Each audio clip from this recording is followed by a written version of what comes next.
देवरानी जी, शंका ने अच्छे अच्छे घरों को बर्बाद किया। अरे वाह राजेश, आज इतने दिन बाद आप पिक्चर की टिकट लेकर आए हैं।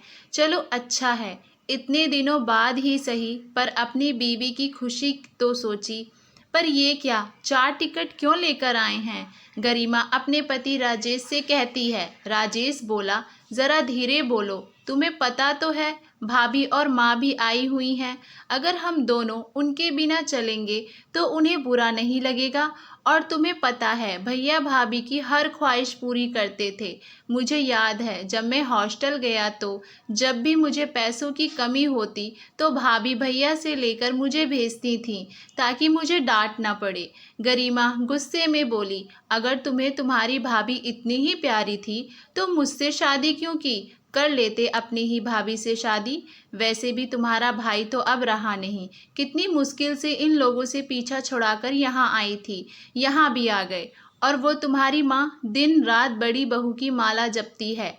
उनमें इतनी भी अकल नहीं कि जिस बहू के पास जाते हैं उसकी तारीफ करते हैं। अरे प्रेग्नेंट मैं हूँ, तुम्हारी माँ और भाभी नहीं।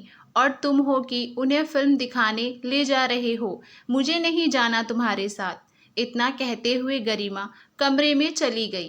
तभी राजेश की भाभी कुसुम आई और बोली, राजेश जी, अब फिल्मों में मेरी कोई दिलचस्पी नहीं है। और एक बात कहूँ, ऐसी हालत में पत्नी को खुश रखने की जिम्मेदारी आपकी है। जाइए गरिमा को मना लीजिए। राजेश बोला, भाभी आप इतनी समझदार हैं, पर गरिमा ऐसी क्यों नहीं है? काश कि आपके वाले थोड़े गुण गरिमा में भी होते। ना जाने बाबूजी को इसमें क्या दिखा था जो मेरा रिश्ता इसके साथ कर दिया। फिर राजेश गरिमा को मनाने चला गया। वहीं बैठी राजेश की माँ कमला जी बोली, बड़ी बहू अगर राजेश बार बार छोटी बहू के सामने घुटने टेकेगा तब तो उसकी अकल कभी नहीं होगी। छोटी है, यही कह कह कर साल बीत गए, पर इसका व्यवहार तो खराब होता जा रहा है। कुसुम बोली, माँ जी हमें कितने ही दिन यहाँ रहना है, फिर हमारी वजह से पति पत्नी के रिश्ते में कड़वाहट आए, ये तो भी अच्छा नहीं लगता। चलिए मैं रात के खाने की तैयारी करती हूँ। कमला जी बोली, तुम जेठानी हो, तुम ये सब काम क्यों करोगी? और ऊपर से उसके घर की मेहमान हो। कुसुम बोली, शाशा माँ जी, धीरे बोलिए, कोई बात नहीं, बस मैं घर में शांति चाहती हूँ। इतना कहकर वो रसोई में चली गई और थोड़ी देर बाद वो दोनों भी फिल्म देखने चले गए।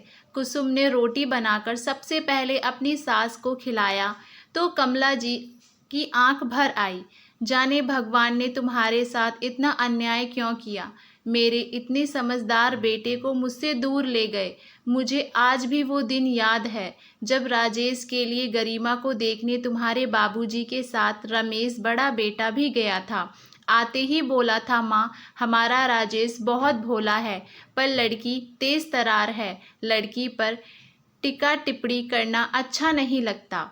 तो आपको जो सही लगे। कमला जी के पति सूरज बाबू बोले, अरे बेटा, माँ बाप की एक लौती बेटी है, सुना है विवाह के बहुत सालों बाद हुई, तो लगता है लाड प्यार से ऐसे ही हो गई होगी। जब हमारे परिवार में आएगी तो वो भी बड़ी बहू जैसी समझदार हो जाएगी। उसके पिता बड़ी मिन्नतें की थी। अब तुम ही बताओ मैं उनसे क्या कहता? मुझसे मना नहीं किया गया। सभी की राजामंदी हुई, फिर शादी हुई। शादी के तुरंत बाद ही वो लोग घूमने के लिए चले गए और इधर रमेश की छुट्टी खत्म हुई तो वो अपनी ड्यूटी पर श्रीनगर चला गया। कुसुम पूरे घर की जिम्मेदारी संभाल रही थी। इसका फायदा गरिमा ने बहुत उठाया। हर बात पर कहती, मुझे ये नहीं आता, मैंने कभी ये नहीं किया, यही कहकर वो अपने कामों से बचती रहती। राजेश दिल्ली में नौकरी करता, जिसके कारण गरिमा को ससुराल में रहना पड़ता। एक रोज कुसुम और उसकी सास बाजार गए थे। सूरज बाबू को कुछ पैसों की ज़रूरत थी, पर अलमारी तो गरिमा के रूम में थी। उन्होंने बहुत आवाज़ लगाई। गरिमा अपने कान में ईयरफोन लगाकर गाना सुन रही थी। सूरज बाबू दरवाजे पर दस्तक दिए तो अंदर से गरिमा चिल्लाई, कौन है, अंदर आ जाओ। सूरज बाबू सर झुकाए हुए अलमारी की तरफ गए। गरिमा गुस्से से खड़ी हो गई और बोली, अरे अरे बाबूजी, आपको इतनी भी तमीज़ नहीं कि बहू के कमरे में ऐसे नहीं घुसते हैं। सूरज बाबू बोले, बहू मैं कब से तुम्हें आवाज़ लगाए जा रहा हूँ और मैं तो बस अलमारी से कुछ पैसे निकालने आया हूँ। कल ही मजदूर को बोलकर ये अलमारी हॉल में रखवा लूँगा, तुम परेशान मत हो। इतना कहकर सूरज बाबू वहाँ से चले गए। शाम में गरिमा कुसुम से ससुर की शिकायत की तो उसने समझाया, गरिमा पहले वो कमरा माँ और बाबूजी का था, पर तुम्हारे आने के बाद बाबूजी ने अपना कमरा तुम्हें दे दिया। वो खुद हॉल में सोते हैं और जब तुम्हारी जेठ जी नहीं रहते तो माँ जी मेरे साथ सोती हैं, अन्यथा वो भी हॉल में ही खाट लगाकर सोती हैं। तो तुम्हें भी थोड़ा ख्याल रखना होगा।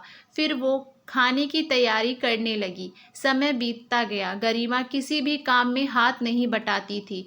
हद तो उस दिन हो गई जब गरिमा बाथरूम से निकली और सामने जैसे ही सूरज बाबू दिखे, बाल्टी उन्हें पकड़ाते हुए बोली, बाबूजी इन कपड़ों को जाड़ा धूप में डाल दीजिए। सूरज बाबू बोले, ये क्या कह रही हो बहू। गरिमा बोली, बाबूजी पूरे दिन तो आप घर में बैठे बस इधर उधर घूमते रहते हैं, कोई काम धाम तो आपको है नहीं। पूरे घर की जिम्मेदारी जेठ जी और इन्होंने उठा रखी है। आपको तो पेंशन भी नहीं मिलता। पैसों से मदद नहीं करते तो कुछ काम ही कर लिया करो। अब जाइए, मेरा मुंह क्या देख रहे हैं। इतना कहकर वो कमरे में चली गई। अचानक कुसुम की नज़र उन पर पड़ी। कुसुम बोली, बाबूजी ये बाल्टी लेकर कहाँ जा रहे हैं। सूरज बाबू की आंखें जमीन में गड़ी दिखी। कुसुम समझ गई। उसने तुरंत उनके हाथ से बाल्टी ली और बोली, आप जाकर आराम कीजिए, मैं ये काम कर दूंगी। कपड़े डालकर कुसुम गरिमा के पास गई और बोली, ये तुमने बाबूजी के साथ अच्छा नहीं किया। वो हमारे पिता समान हैं, उनके साथ ऐसा दुर्व्यवहार तुम्हें शोभा नहीं देता। गरिमा बोली, अरे भाभी, मेरे घर में मेरे पापा मेरा सारा काम कर देते थे, तो क्या हुआ अगर उन्होंने मेरे कपड़े धूप में डाल दिए। कुसुम सोची, इसे समझाने से कोई फायदा नहीं है। दिनों दिन गरिमा का व्यवहार सबके लिए खराब हो रहा था। एक सुबह फ़ोन की घंटी बजी। सूरज बाबू ने फ़ोन उठाया तो दूसरी तरफ से किसी ने कहा, बहुत दुख के साथ हमें ये सूचना करना पड़ रहा है कि आपका बेटा वीरगति को प्राप्त हुआ। इतना सुनते ही सूरज बाबू मानो पत्थर के हो गए। दूसरी तरफ से हेलो हेलो की आवाज़ आ रही थी, परंतु सूरज बाबू कुछ जवाब नहीं दे पाए। गरिमा ने झट से उनके हाथों से फ़ोन लिया और चिल्लाने रोने लगी, हाय हाय भाभी, आपकी तो पूरी दुनिया ही लुट गई। जेठ जी हमें अकेला छोड़ गए। और वो विलाप करने लगी। देखते ही देखते पल भर में कुसुम की पूरी दुनिया उजड़ गई। रो रो कर कुसुम का बुरा हाल था। घर में रिश्तेदारों की भीड़ लगी थी। सूरज बाबू गरिमा से बोले, राजेश को खबर भिजवा दो। गरिमा बोली, बाबूजी उन्होंने तो इस महीने की पूरी छुट्टी ले ली है, तो उनको तो छुट्टी भी नहीं मिलेगी, और जब आप हैं तो उनकी क्या ज़रूरत। सूरज बाबू बोले, हे ईश्वर, इस औरत को जब बना रहे थे तो इसके सीने में हृदय दिया था कि नहीं। जो चला गया वो उसका बड़ा भाई है। अरे कम से कम आखिरी दर्शन तो कर लेगा। तुमसे फ़ोन नहीं हो पाता तो मैं कर देता हूँ। गरिमा बोली, अच्छा ठीक है, इसमें इतना चिल्लाने की क्या बात है, मैं बता दूंगी। फिर गरिमा राजेश को फ़ोन की और बोली, मैं तो कहती हूँ मत आओ, फालतू में आपके खर्चे हो जाएंगे। राजेश बोला, तुम बिल्कुल नहीं बदल सकती हो। मेरा भाई चला गया और तुम्हें पैसे की पड़ी है, फ़ोन रखो। इतना कहकर गुस्से में राजेश ने फ़ोन रखा और तुरंत अगली बस से वो घर के लिए निकला। राजेश को देखते ही कुसुम फूट फूट कर रोने लगी। राजेश ने भाभी को संभाला और उन्हें सहारा दिया। ये देखकर गरिमा को बिल्कुल अच्छा नहीं लगा। 15 दिन बाद गरिमा कमला जी से बोली, मम्मी जी आखिर ये शोक कितने दिन चलेगा। मैं घर के काम नहीं कर सकती। भाभी को कहिए अपनी जिम्मेदारी संभालें। अरे जाने वाला तो चला गया, क्या उसके पीछे हम सब भूखे मरेंगे? कमला जी बोली, बहू कुछ तो रहम करो उस बेचारी पर, उसकी पूरी दुनिया उजड़ गई है। उसके हिस्से का काम मैं कर दूंगी, पर उसे कुछ मत कहना। गरिमा बोली, मुझे काम से मतलब है, अब वो कोई भी करे, क्या फर्क पड़ता है, क्योंकि अब पूरे घर की जिम्मेदारी मेरे पति के कंधों पर है। तो अब जो मैं कहूँगी वही इस घर में होगा। कुछ रोज बाद राजेश भी काम पर चला गया। कुसुम अपने कमरे में बेसुध पड़ी रहती। उसके दोनों बच्चों को उसके माता पिता अपने घर ले गए। कुसुम मायके जाने को तैयार नहीं थी। इधर कमला जी को पूरे घर का काम करते देख सूरज बाबू अंदर ही अंदर टूट रहे थे। गरिमा के दुर्व्यवहार के कारण सूरज बाबू ने लगभग खाना पीना त्याग दिया था। कुसुम अपने ही गम में डूबी थी। एक रोज गरिमा कमला जी से बोली, मम्मी जी, मेरे कपड़े छत पर सूख चुके हैं, ले आइए। कमला जी लड़खड़ाते हुए छत पर जा रही थीं। तभी सूरज बाबू बोले, ठहरो कमला, मैं ले आता हूँ। इतना कहकर वो छत पर चले गए। जैसे ही वो कपड़ों को लेकर नीचे आ रहे थे, अचानक से उन्हें चक्कर और वो ऊपर की सीढ़ियों से लुढ़कते हुए नीचे आ गिरे और उसी समय उनकी मृत्यु हो गई। कमला जी बहुत जोर से चिल्लाई, रमेश के बाबूजी, क्या हो गया आपको? विलाप की आवाज कुसुम ने सुनी और कमरे से निकलकर आई। अपने ससुर को मित्र देख बोली, बाबूजी ऐसा मत कीजिए, एक तो पहले ही मैं अकेली हो गई और आप मुझे अनाथ करके मत जाइए। वही खड़ी गरिमा अपने कपड़ों को हाथ में लेकर बुदबुदा रही थी। उसने रमेश को फोन किया और सारी जानकारी दी। देखते ही देखते पूरा परिवार बिखर गया। कुछ रोज बाद गरिमा रमेश से बोली, अब मैं घर में नहीं रह सकती, पता चला कहीं अगला नंबर मेरा ना निकल जाए। रमेश ने बहुत समझाने की कोशिश की, पर वो नहीं मानी। कुसुम ने राजेश से कहा, गरिमा को अपने साथ ले जाना ही ठीक रहेगा। अगली सुबह जब राजेश बाहर बैठा था तो उसके पड़ोसी बोले, और कब तक छुट्टी है? राजेश बोला, चाचा जी, इस बार परिवार साथ ले जाना है। पड़ोसी बोले, हाँ हाँ, तुम्हारे परिवार के लिए वही अच्छा रहेगा। अब तुम्हारे घर में कलेश ही कलेश होता है।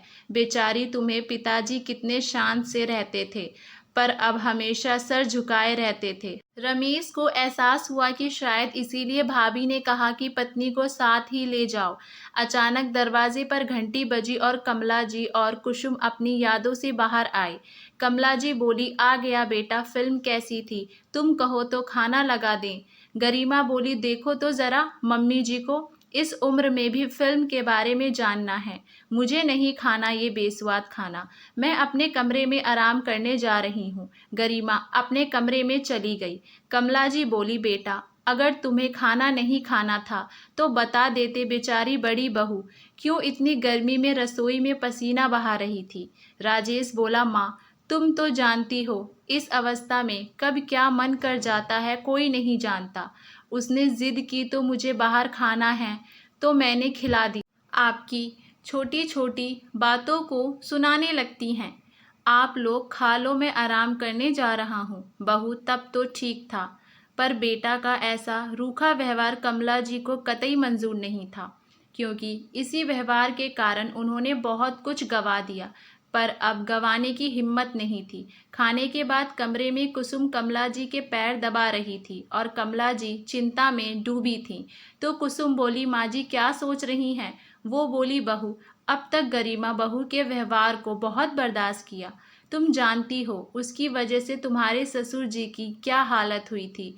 मैं यहाँ आना नहीं चाहती थी, परंतु तुमने कहा कि खुशखबरी मिली है तो ये हमारा फर्ज है। अब मुझसे वही सब नहीं सुना जाएगा। मैं कहती हूँ कल ही चली चलो। कुसुम बोली, मम्मी जी, वो नासमझ है, परिवार से बढ़कर कुछ नहीं होता है।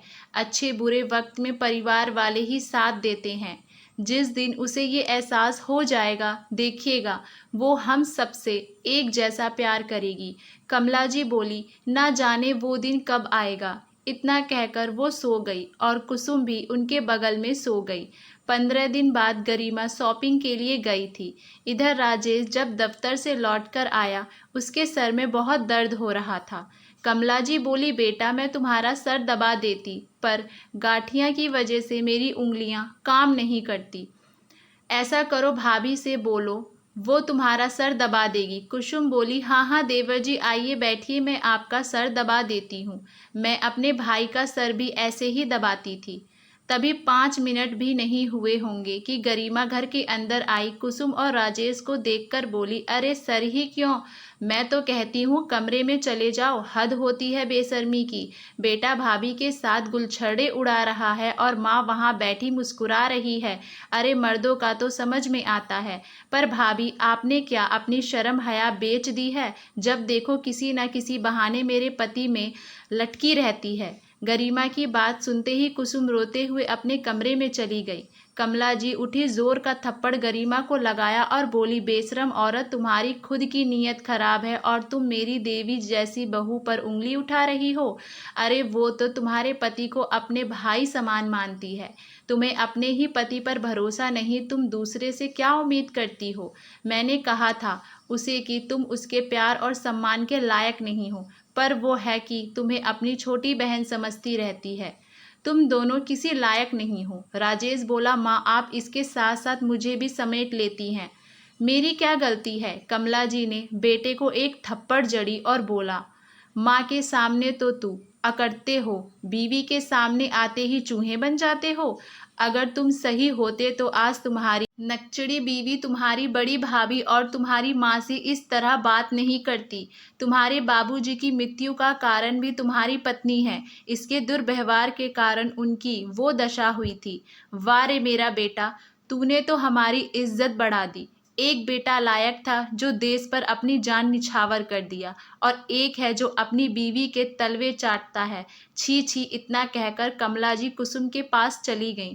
गरिमा राजेश से बोली, देखा मैं कहती थी ना, ये बुढ़िया जैसी दिखती है वैसी नहीं है। आप कहो तो मैं एक बार में चुप करा दूं। राजेश चुपचाप सुनता रहा। गरिमा उसके परिवार के बारे में अनाप शनाप बोलती रही। एकाक राजेश ने उसे जोड़ का तमाचा मारा। गरिमा बोली, तुम्हारी इतनी हिम्मत कि तुमने मुझ पर हाथ उठाया? राजेश ने दूसरा थप्पड़ जड़ा और बोला, अगर तुम मेरे बच्चे की माँ नहीं बनने वाली होती तो मैं तुम्हारा गला दबा देता। तुमने मेरे स्वर्ग जैसे घर को नर्क बना दिया। अच्छा होता भाई की जगह मैं इस दुनिया से चला जाता, कम से कम अपने माँ बाप के आंसू का कारण तो नहीं बनता।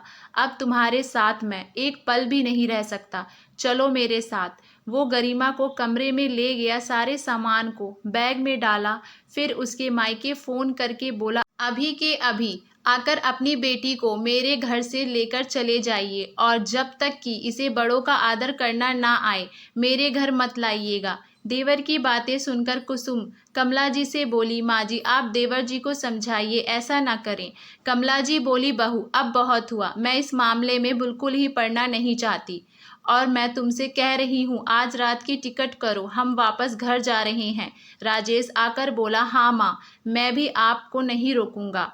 उसने तुरंत टिकट करवाई और उन्हें भेज दिया। इधर गरिमा के माता पिता उसे मायके ले आए।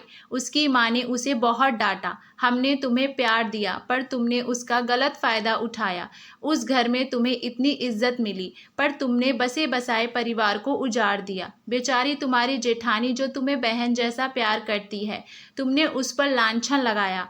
छी, मुझे तो तुम्हें अपनी बेटी कहते में शर्म आ रही है। वक्त बीता, राजेश ने गरिमा फ़ोन तक नहीं करता था, बस हर महीने उसका खर्चा वो भेज देता था। धीरे धीरे गरिमा को एहसास होने लगा कि उसने क्या खोया और क्या पाया। उसने सबसे फ़ोन करके माफ़ी मांगी। कमला जी बोली, बहू माफ़ तो मैं तुम्हें कर दूंगी, पर तुम्हें मैं अपने साथ नहीं रख पाऊंगी, क्योंकि बेटा तो खो चुकी हूँ, अपनी इस बहू को नहीं खो सकती।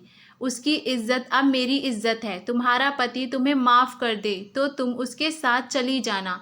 वक्त बीता, गरिमा ने एक बच्चे को जन्म दिया। सबने राजेश को बहुत समझाया, फिर राजेश ने पत्नी को समझाया तो गरिमा बहुत रोई। सबने माफ़ तो कर दिया पर कहीं ना कहीं मन में गांठ रह गई। राजेश जब भी घर जाता अकेला जाता, या फिर गरिमा को 2 से 3 दिन तक अपने साथ रखता, फिर वापस लेकर चला जाता। कमला जी जब तक जीवित रहीं कुसुम की ढाल बनकर रहीं और उसे समझाती रहीं कि अपना सम्मान सबसे ऊपर रखो और फिर रिश्तों को निभाना। जाते जाते कमला जी ने अपनी पूरी संपत्ति राजेश और कुसुम को बांट दी, ताकि जीवन में आगे चलकर कभी कुसुम को किसी बात की दिक्कत ना हो। उम्मीद करती हूँ आप सभी लोगों को हमारी ये कहानी पसंद आई होगी। आप लोगों की इस कहानी को लेकर क्या राय है हमें